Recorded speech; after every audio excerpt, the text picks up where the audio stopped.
अभी ये कोरोना इतना फैल गया, इतने लाखों लोग मर रहे हैं, तो कोरोना को भी कर्म बंध है कि नहीं?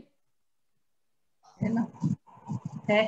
Corona is also the living being, it's not the particles, it is the living being. दो इंद्रिय जाति का बैक्टीरिया है, and that bacteria which contains the high percentage of poison, it becomes virus. So without the poison, the bacteria are the common virus, common bacteria. They are not all the virus.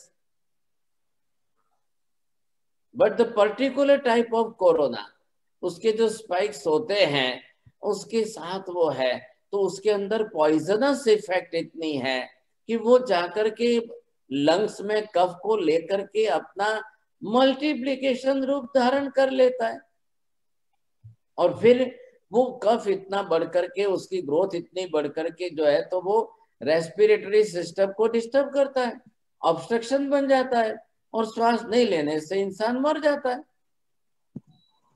ये common basic principle है। If you will study the virology, आप समझ रहे हैं, तो virology के अंदर आपको ये समझ, और बायोलॉजिकल स्टडी है ये, जैनिज्म की बायोलॉजिकल स्टडी है। दो इंद्रिय जीव, अगर जीव भी नहीं होता, ये पार्टिकल्स होते, तो ह्यूमन बॉडी में जाकर इतने मल्टीपल ग्रोथ कैसे बन जाए? ये कॉमनली सबके हैं। मक्खी बैठती है और काटती है, हम नहीं मरते हैं। मक्खी का जो है कोई पॉइजनस इफेक्ट नहीं है, लेकिन मलेरिया के या के मच्छर जो है, mosquitoes of the different type, जिसके अंदर इतना खतरनाक पॉइजन होता है कि वो उसकी सूंड जो है जीव हमारी बॉडी में डाल करके हमारे ब्लड में उसको छोड़ दे, तो हमारी बॉडी के अंदर थोड़ी देर में उसकी मल्टीपल ग्रोथ हो जाती है। तो बॉडी अपना नेचर बनाती है। बॉडी क्या करती है, हमारा शरीर इन बैक्टीरियाओं को बाहर से आते देखकर अपना टेम्परेचर बना ले। वो टेम्परेचर क्यों बनाती है? जो नॉर्मल टेम्परेचर आपका होता है 97 से बढ़कर 99, 100, 101, 102 पर क्यों जाता है? It is the nature of body. आया हुआ बैक्टीरिया जो है, वो अगर वायरस है और वो अपने अंदर ग्रोथ बढ़ा रहा है, तो उसको कैसे रोका जाए, और वो बढ़ा करके उसको वापस बाहर कैसे निकाला जाए? इसलिए शरीर अपना नेचर फॉर्म समझिए पहला, द नेचर ऑफ बॉडी, वो अपना टेम्परेचर नहीं बढ़ाएगी, तो फिर ये जो है मल्टीपल ग्रोथ इसकी बढ़ती जाएगी। तो that fever and the temperature is the friend of body. लेकिन हम इतने मूर्ख बन गए हैं कि ऊपर से पहले ही बुखार उतारो, पहले ही टेम्परेचर डाउन करो, पहले ही पैरासीटामोल ले लो, पहले ही क्रॉसिन ले लो, पहले ही मेटासिन ले लो, पहले ही। अरे ये क्या गलती कर रहे हो आप लोग? Fever itself is not the disease. It is only the symptom of the other disease. आपको चाहिए कि आप फीवर को सपोर्ट करिए, फीवर को सपोर्ट करना है। लेकिन जैसे ही आप फीवर को उतारने लग जाते हो, तो फिर वो जो है वायरस बॉडी से निकलना मुश्किल हो जाए। आपको क्या करना चाहिए? नीम के पत्ते का रस पी लो, the leaf of the neem. अब उसका पत्ते का रस आप पी लो, तो वो फीवर को भी सपोर्ट करेगा, और कड़वे रस आने से वो बैक्टीरिया या वायरस वो आपकी बॉडी में इतना एक्सपांशन नहीं करेगा। करियाता, जो लोग आंबिल करते होंगे तो समझते, अब एटलांटा में तो उनको मालूम ही नहीं है, वॉशिंगटन में तो करियाता होता ही नहीं है। कांति भाई क्या थी खबर पड़े, ये इंडिया में है करियातो, जेने आंबिल करता हो ने करियातो पीता है, सारी बात છે। चलो घनी सारी बात। तो रोज एक वाटकी करियातो दिवस में 2 टाइम पियो, दिस इज बेस्ट मेडिसिन। खड़ू करियातो मिलता है, नीम भी मिलता है। खड़ू करियातो છે, બહુ સરસ મળતું હોય તો पियो ने भाई, यू आर गुड चांस છે તમને કે મળે છે ત્યાં। It is the best herbal medicine. एक हर्ब है, एक प्रकार की हर्ब है, और वो उसकी तरह से बनती है। अब वो उसके अंदर वो गुण है। अभी इधर चल रही है गिलोय, गिलोय को लेकर, उस वनस्पति को लेकर उसका है आप काढ़ा बना करके पी लो। आप हल्दी लो, हल्दी एंटीबायोटिक है, तो जैसे ही हल्दी नमक अंदर जाएगा ब्लड में, तो आपका कोरोना जो है वो फास्ट ग्रोथ नहीं होगा। और हल्दी जाकर के पहले कफ को कम कर देती है, कफ घटा देती है, तो कोरोना को अपना घर बनाने का चांस नहीं मिलता है। आप बेसिक साइंस समझ लो और बॉडी का नेचर समझ लो, दो साथ में चल करके मैच कर लो, बस समझ में आ जाएगा आपको। नहीं तो फिर आप जो है कोरोना कोरोना फिर डॉक्टरों के पास जाएंगे, हॉस्पिटल में कुछ नहीं। अब कई लोग इतने समझदार हैं कि जिनको क्या कहना, वो अपने घर में भी एसी, ऑफिस में भी एसी, कार में भी एसी। अब ये एसी वाले बेचारे जो है कोरोना को आमंत्रण देंगे कि कोरोना को मिटाएंगे? आमंत्रण दे रहे हैं। तो फिर ये क्या चक्कर लगा हुआ है? हॉस्पिटल में जाते हैं तो बोले एसी में रखो, एसी में डबल पैसा देख करके एसी में रहते हैं। अब वो मरेंगे कि जिएंगे, फिर क्या होगा? बस यही जैन साइंस है महाराज साहब। हाँ, ये साइंस तो समझना ही पड़ेगा आपको। कफ क्या होता है शरीर के अंदर? कफ ठंडा होता है, पित्त जो होता है वो गर्म होता है। अगर आपका कोरोना सीधे अन्न नली में पेट में चला जाए तो वो ग्रोथ बढ़ी नहीं सकती है साहब। वहां तो एसिड आ गया तो वैसे ही मर के खत्म हो जाएगा। तो वो आपसे भी कोरोना होशियार है, वो फूड पाइप में जाता ही नहीं है, पेट में जाता ही नहीं है, वो सीधे लंग्स में ही जाएगा। और जैसे ही लंग्स में जाएगा तो उसको कफ मिल जाता है, तो वो समझ गया अपना घर है, बनाओ, घर बना के रहो।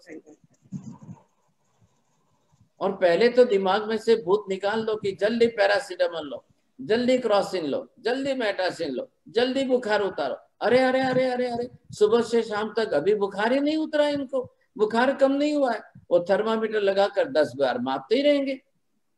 ये क्या चक्कर चलाया है सब? अरे कब बढ़ेगा तो ऑक्सीमीटर भी बताएगा कि ऑक्सीजन कम हो रही। ऑक्सीमीटर देखा कि भागने लग जाओ हॉस्पिटल, ये गलती मत करो। आप पहले कफ निकालना शुरू कर दो। हल्दी और नमक का पानी लेकर गार्गल करो, कफ निकलेगा। स्टीम लो, कफ निकलेगा। आपको कफ बने वैसा खाना मत खाओ। गेहूं कफ बढ़ाता है, ज्वारी कफ घटाता है, बाजरी कफ घटाता है, मैदा कफ बढ़ाता है। अरे कॉमन सेंस की बात तो समझ लो। પણ હવે તમારે ત્યાં એટલાન્ટામાં રોટલી ક્યાંથી લાવે, જવારી ક્યાંથી लावे? वो ब्रेड बटर के सिवाय दूसरा कुछ जानते ही नहीं है। तो फिर ब्रेड तो कफ बढ़ाएगा ही बढ़ाएगा। वो मैदा ही है, मैदा में प्रोटीन, कैल्शियम, कैलोरीज कुछ भी नहीं है। अगर आप ब्रेड बटर खा रहे हो तो कफ बढ़ने ही वाला है, नेचुरली बढ़ने वाला है। और ये तो सबसे बड़ी मूर्खता है कि जिस मैदा में से ईच एंड एवरी न्यूट्रिशन नष्ट हो गया, फिर भी वो खाना। अब इससे बड़े मूर्ख तो दुनिया में और कौन हो सकते हैं? महाराज साहब बुखार आए तो ये नेचुरल है, तो ये गर्मी निकल जाएगी अपने आप, उसके ऊपर कुछ उपाय गर्मी नहीं करना निकल जाए चाहिए? उसको, आप गर्मी निकल जाए नहीं, शरीर अपनी तरफ से उन बैक्टीरिया और वायरस के साथ लड़ रहा है, उसकी फाइटिंग चल रही है, लड़ाई चल रही है। तो आपको शरीर के ब्लड को सपोर्ट करना चाहिए कि आप उसको बिल्कुल जो है खत्म कर दो पहले, तो वो लड़ेगा कौन? और ये सब डॉक्टर लोग भी ऐसे ही हो गए, फटाफट पैरासीटामोल दो, फटाफट जो है बुखार उतारो, फटाफट बुखार उतारो। वो बुखार उतारने में ही कॉम्प्लिकेशंस बढ़ जाते हैं। आप पहले फीवर कम करने की कोशिश मत करो। कड़वे नीम के पत्ते का जूस पियो, करियाता पियो, गिलोय पी लो, हल्दी ले लो, सिंधा नमक डाल करके ले लो, गरम गरम स्टीम ले लो, अजवाइन ले लो, कपूर ले लो। आप अजवाइन कपूर लेकर के 10 मिनट सूंघो, आपका ऑक्सीमीटर बढ़ जाएगा। आपका ऑक्सीजन 90 पर के बिलो चला गया है, उल्टे सो करके श्वास ले लो और 10 मिनट के बाद में फिर ऑक्सीमीटर रखो तो फिर 96 बताएगा। Within 10 minutes only. कुछ भी जरूर नहीं है। प्रोन पोजीशन के अंदर आप पेट के बल पर उल्टे सो जाओ और फिर थोड़ा वो धनुरासन या भुजंगासन कर लो, 10 मिनट, ओनली 10 मिनट। आप देखो आपका 90 के ऊपर या 90 के अंदर गया हुआ ऑक्सीजन 96 आ जाएगा। आपको कोई पैनिक होकर के हॉस्पिटल भागने की जरूरी नहीं है। ये क्यों उल्टा चक्कर चल रहा है सब जगह पर? और सब पागल हो गए, वैक्सीन वैक्सीन वैक्सीन लोगे तो अमर हो गए। आप वैक्सीन लेने से अमर हो जाओगे, और वैक्सीन लेकर के भी बाद में तो ब्रेड बटर ही खाएंगे, तो वैक्सीन क्या करेगी फिर? नहीं नहीं नहीं, हम तो रशिया की स्पुतनिक की वैक्सीन लेंगे, फाइजर कंपनी की वैक्सीन लेंगे साहब। ये क्या चक्कर लगाया, कोई समझ में ही नहीं आ रहा है। भय भय संज्ञा लग गई है सभी को। अरे भय क्या मतलब, डरते क्यों हो इतना? आप विल पावर डेवलप करो आपका, आप डरोगे तो आपका अंदर से विल पावर कम हो जाएगा। ये तो थोड़ी बात निकली तो मैं आपको बीच में बता ही देता हूँ। और सबको मैं कंपलसरी कहता हूँ कि आप बरोबर दवाई लिख लो, कंपलसरी दिन में 2 3 4 बार तो आप जो है स्टीम लीजिए। और स्टीम किसके लेना है, सिर्फ गर्म पानी में अजवाइन डाल करके स्टीम लो, सिंपल चीज है। हल्दी और सिंधा नमक का पानी 1 1 कटोरी दिन में 3 बार पीजिए, और हल्दी और सिंधा नमक के गर्म पानी से गार्गिल करते रहो, ताकि जो श्वास नली में, अन्न नली में या गले में या साइनस में कफ जमा है वो निकलना चाहिए साहब। और निकालने का सबसे बड़ा अच्छा तरीका है, माता जी आप भी लिख लीजिए, 2 2 ड्रॉप खाली नींबू के रस 2 2 ड्रॉप नाक में डाल दो, तो आप उसको निकालोगे तो कफ निकल जाएगा साहब। तो एटलांटा में और वॉशिंगटन में गाय का प्योर घी मिलता है कि नहीं? नहीं तो बोलो मिलता मैं है, यहाँ मिलता से है। भेज, नहीं, गिर गाय का 100% प्योर घी, ओनली देशी गाय, गिर गाय, उसका घी जो है वो पीला होता है, वो आप नाक में लगा दो। नहीं मिलता है अल्मोनाइट ऑयल जो है, वो थोड़ा सा नाक में 2 2 ड्रॉप डाल दो, लगा दो। और सूंठ तमने त्या मलती हो तो सूंठ सूंघी लो खाली, 1 1 लविंग जो है वो मुंह में रस रख लो। अजवाइन और सूंठ को सूंघते जाओ। अजवाइन एक इतना सा लो, 1 चम्मच, उसमें एक टुकड़ा जो है कपूर का डालो, 1 2 लविंग डालो, उसको कपड़े में पोटली बना करके जिसमें 10 बार सूंघ लो सा। ऑक्सीमीटर की जरूरी नहीं है, कोई लगाना ही नहीं है, आप बरोबर ऑक्सीजन लेवल बनाइए और फिर प्राणायाम कर लो, सबसे बढ़िया काम हो गया। हम अजवाइन के कपड़े में डाल के तवे पे गरम करके छाती पे सेक दो तो कफ निकल जाता है। बहुत अच्छी बात है, चलो साहब ये भी सर फायदा जी है। यही मैंने भी यही सरसों सब की कुछ तेल किया में, है। बहुत अच्छा है, तो ये करोगे तो आप सर 4, लेकिन जल्दी से टेम्परेचर उतारने की गलती मत करो। बाहर से वायरस आता है मिनिमम 3 डेज, और सबसे बढ़िया काम है खाना नहीं पीना नहीं, खाओगे पियोगे नहीं, मुंह का पानी पी लो, गरम गरम पानी पी लो, आप बॉडी का नेचर समझ के उसको सपोर्ट करो ना। ये तो कोरोना होता ये होता तो ये खाओ वो खाओ, ये खाओ वो खाओ, दिन भर खाते रहेंगे तो कहां से घटेगा फिर? अरे डॉक्टर भी 2 लोग ऊपर से डराते, अरे आप खाओगे पियोगे नहीं, भूखे रहोगे तो इम्यूनिटी का, अरे इम्यूनिटी उपवास से बढ़ती है, उपवास से इम्यूनिटी घटती नहीं है। पहले तो इम्यूनिटी क्या है वही आपको समझना पड़ेगा, इम्यून सिस्टम क्या है, मेटाबॉलिज्म क्या है, ये आप साइंस भी तो समझो, जैनिज्म को भी साथ में समझो ना। ये उल्टा चक्कर चला रहे तो ऊपर से मरे, क्या करना कैसे समझे? इधर भी यही मिथ्यात्व भी क्या है, उल्टा ही मानना है इसको भी। ये भी इसका काम ही है कि जो भगवान ने कहा उससे उल्टा मानो, विपरीत का मतलब ही होता है उल्टा सा। क्यों उल्टा चलते हम?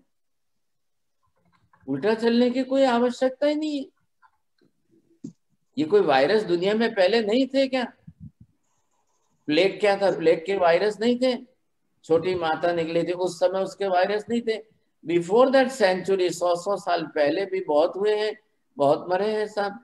ये तो बात ही नहीं है। आप तो पहले इसको प्रॉपर अच्छी तरह से समझ लो, साइंस क्या कह रहा है वो साइंस के हिसाब से समझ लो, फिर बाद में काम होगा। चिरायता बोलो या कड़ू करिया, तो ये गुजराती वर्ड है कड़ू करिया तो, और हिंदी नहीं, नाम कड़ू चिरायता। कड़िया तो डेली हम लेते हैं, कड़ू कड़िया तो डेली कंपलसरी, लेते हैं। आप पर लो कंपलसरी लो, अब चिराए, हाँ महीने भर लो, आपको कोई नुकसान ही नहीं है, बड़ा फायदा होगा सब। हाँ जी। और खाली गर्म पानी पियो ना, कुछ भी मत पियो, तो प्लेन गर्म पानी। लेकिन एक बात और बोल देता हूँ, ये प्लास्टिक को टच किया हुआ पानी तो भूल से भी मत पीजिए, कल पानी तो पीना ही नहीं चाहिए, भूल से भी नहीं पीना चाहिए। फ्रेश पानी को बॉईल करके पीना है, उसके सिवाय अगर आपने बोतलों का पानी पिया तो और ज्यादा नुकसान हो जाएगा। वो 1 1 महीने की बोतलें पैक भरी हुई है, क्या ये पागलपन है? कड़वा चिरायता अगर 3 दिन सुबह ले लें तो बुखार उतर जाता है। आपको बुखार उतरना की जल्दी क्या पड़ी हुई है? नहीं नहीं, 3 दिन बाद भी अगर है। अरे 3 दिन नहीं, 13 दिन लो आप, तो 1 महीना भर लो। थोड़ा ब्लड को अंदर से थोड़ा कड़वा हो जाने दो, वो फायदा करेगा। आखो दिवस साकर ने गळ्યું ने मिठाई ने खाई खाई ने ऊपर थी बगाड़ी ना। क्या कर रहे हैं सब, उल्टा क्यों चल रहा है? साहब चलिए, जी, साहब जी, वो कड़ू करियाती की कोई साइड इफेक्ट नहीं है? કોઈ સાહેબ માજી લેવાનું જ કેટલું, એક વાટકી થી વધારે પીવાનું નહીં। आप दिन में 2 बार अलग अलग ले लो, और नहीं मिलता है तो कड़वे नीम के पेड़ तो रास्ते पर है, 10-20 पत्ती आप ले लो, समझे कि? तुलसी तो आपके वहां भी मिलती होगी ना, एटलांटा, मिलती है, मिलती है। वॉशिंगटन में। तुलसी इज द बेस्ट एंटीबायोटिक है। अब इससे अच्छा और क्या चाहिए आपको? कॉम्बिनेशन बना लो इनका, आपका काम हो गया, समझे कि नहीं? चलो अब ये मैं निकालू यहाँ से, अब हम